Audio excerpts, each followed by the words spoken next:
নমস্কার বন্ধুরা, আমি অরিন্দিতা আপনাদের সকলকে স্বাগত জানাচ্ছি। আজকে আমি ফুলকপি আর ছোলার ডাল দিয়ে একদম ইউনিক স্বাদের একটা রেসিপি শেয়ার করব। পুরো ভিডিওটি দেখার অনুরোধ রইল। আজকে রেসিপির জন্য এখানে দেখুন 50 গ্রাম পরিমাণে ছোলার ডালটা ভিজিয়ে নরম করে নিয়েছি, আর এর সাথে দেখুন সামান্য আদা নিয়েছি, আর নিয়েছি দুটো পাকা লঙ্কা, আর এখানে দেখুন কয়েক টুকরো ফুলকপি নিয়েছি, আর এগুলো কিন্তু ভালো করে ধুয়ে আমি পরিষ্কার করে নিয়েছি। এখানে দেখুন মিক্সিং জার নিয়েছি, জারের মধ্যে আদা আর পাকা লঙ্কা দুটো দিয়ে দেবো। এবার এর মধ্যে ছোলার ডালটা দিয়ে দেব। আর বন্ধুরা, এখানে আমি প্রয়োজন মতো নিয়েছি, আপনারা কম বেশি করে নিতে পারেন। এবার এই ডালের মধ্যে হাফ কাপ পরিমাণে জল দিয়ে দেব, ঢাকনা দিয়ে মিহি করে পেস্ট বানিয়ে নেব। এখানে দেখুন গ্রেটার নিয়েছি, গ্রেটারের সাহায্যে ফুলকপি গ্রেট করে নেব। আর এইভাবে গ্রেট করে রান্না করলে কিন্তু খুব ঝটপট রেডি হয়ে যায়। সবগুলো ফুলকপির টুকরো আমি এইভাবে গ্রেট করে নেব, তারপরে দেখা করছি। এখানে কড়া গরম করে নিয়েছি, এর মধ্যে দিয়ে দেবো 1 চামচ পরিমাণে সরিষার তেল। এর মধ্যে দিয়ে দেবো সামান্য গোটা জিরে ভালো করে ফোড়ন করে নিয়েছি, আর এখন কিন্তু খুব সুন্দর একটা গন্ধ বেরিয়ে আসছে। এবারে এর মধ্যে দিয়ে দেবো গ্রেট করা ফুলকপিটা নাড়াচাড়া করে নেব, এতে ফুলকপির যে কাঁচা গন্ধ ওটা চলে যাবে। আর বন্ধুরা, আপনাদের কাছে একটা রিকোয়েস্ট রইল, ভিডিওর শুরুতে একটা লাইক দিয়ে দেবেন।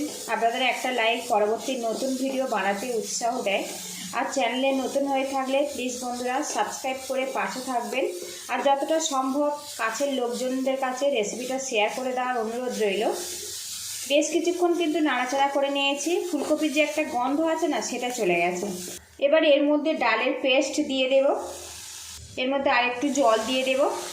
এবার এর মধ্যে স্বাদ মতো লবণ দিয়ে দেব, পরিমাণ মতো হলুদের গুঁড়ো, সামান্য জিরের গুঁড়ো, সামান্য পরিমাণে ধনের গুঁড়ো।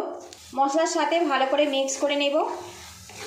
এখানে আমি কাঁচা লঙ্কার আদাটা পেস্ট করে নিয়েছি, সেই জন্য আর এর মধ্যে কাঁচা লঙ্কার আদা কিছুই দেব না, ঝালটা আপনারা স্বাদ মতো দেবেন।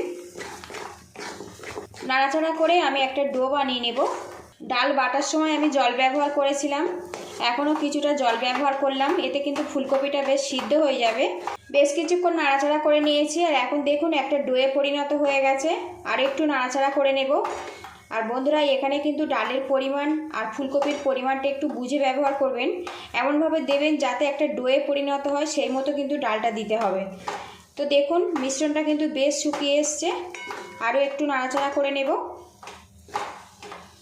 এদিকে দেখুন বন্ধুরা, ডোটা কিন্তু বেশ ভালো মতো রেডি হয়ে গেছে। গ্যাসেরটা বন্ধ করে এই ডোটা নামিয়ে ঠান্ডা করে নেব, তারপরে দেখা করছি।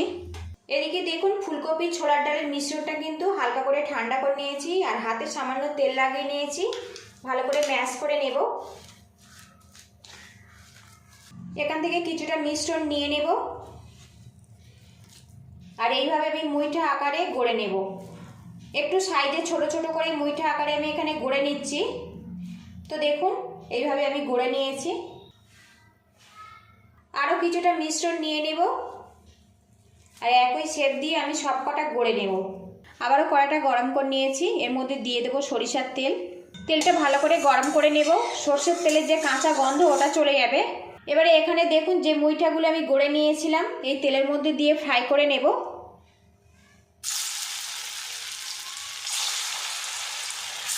সবগুলো মুইঠা আমি দিয়ে দেব। মুইঠাগুলো উল্টা পাল্টে আমি একটু ব্রাউন কালার করে ভেজে নেব। তো দেখুন হালকা হালকা কালার চলে এসছে, এইভাবে ফ্রাই করে নেব।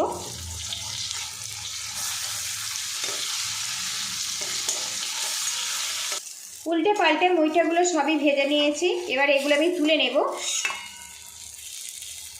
কড়ার মধ্যে আরও 1 চামচ তেল দিয়ে দেব। তেলটা ভালো করে গরম করে নিয়েছি, এর মধ্যে 1 টুকরো করে গোটা গরম মশলা দিয়ে দিলাম। ফোড়নটা রেডি হয়ে গেছে। এবারে এর মধ্যে দিয়ে দেব গ্রেট করা টমেটো। এখানে একটা বড় সাইজের টমেটো গ্রেট করে নিয়েছি, সেটা এর মধ্যে দিয়ে দেব। এবারে এখানে পাকা লঙ্কা আর আদা একসঙ্গে পেস্ট করে নিয়েছি, 1 চামচ পরিমাণে দিয়ে দেব।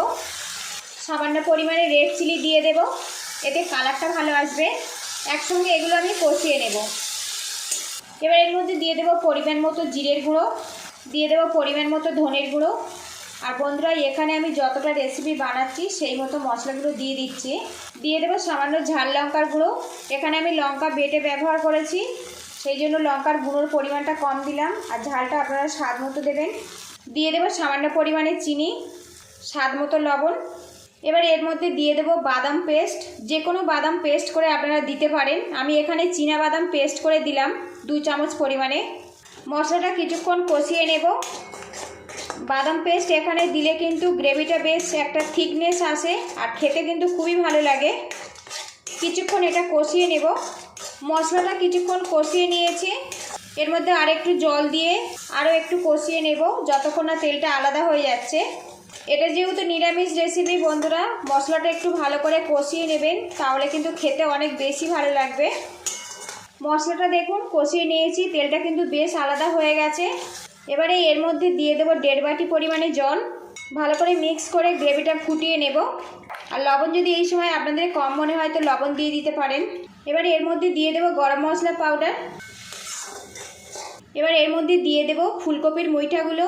আর বন্ধুরা, ফুলকপির রেসিপি তো আপনারা অনেকভাবে খেয়েছেন। একদম নতুন স্বাদের মুইঠার রেসিপিটা যদি ভালো লাগে তো একটা লাইক দেওয়ার অনুরোধ রইল।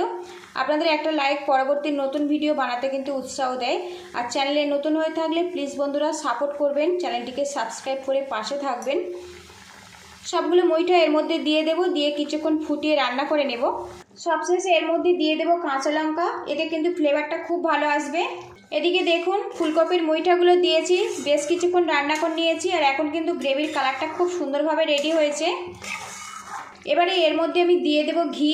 আর এই রকম গ্রেভি অবস্থাতে নামাবো, তবে কিন্তু ভাত, রুটি, পরোটা বা ফ্রায়েড রাইস, পোলাওয়ের সঙ্গে অসাধারণ হবে। ভালো করে মিক্স করে নেব, নিয়ে আমি গ্যাস লিডটা বন্ধ করে দেব। ফুলকপি আলুর তরকারি তো আপনারা অনেকভাবে খেয়েছেন বন্ধুরা। একদম নতুন পদ্ধতিতে ফুলকপির মুইঠা এই রেসিপিটা যদি ভালো লাগে তো বাড়িতে অবশ্যই এইভাবে ট্রাই করবেন। কেমন হয়েছে কমেন্ট বক্সে জানাবেন। তো বন্ধুরা, ফুলকপি দিয়ে তো অনেক রকম রেসিপি আপনারা বাড়িতে বানিয়ে খেয়েছেন। একবার আমার মতো করে মুইঠা বানিয়ে খেতে পারেন। এই রেসিপিটা কিন্তু ভাত, রুটি, পরোটা, নান, ফ্রাইড রাইস, পোলাও সবইতে পরিবেশন করতে পারেন। খেতে কিন্তু সত্যি অসাধারণ হয়। পুরো ভিডিওটির সঙ্গে থাকার জন্য অসংখ্য ধন্যবাদ। ভালো থাকবেন, সুস্থ থাকবেন, দেখা হবে নেক্সট ভিডিওতে। আর এখন কিন্তু খুব সুন্দর একটা গন্ধ বেরিয়ে আসছে।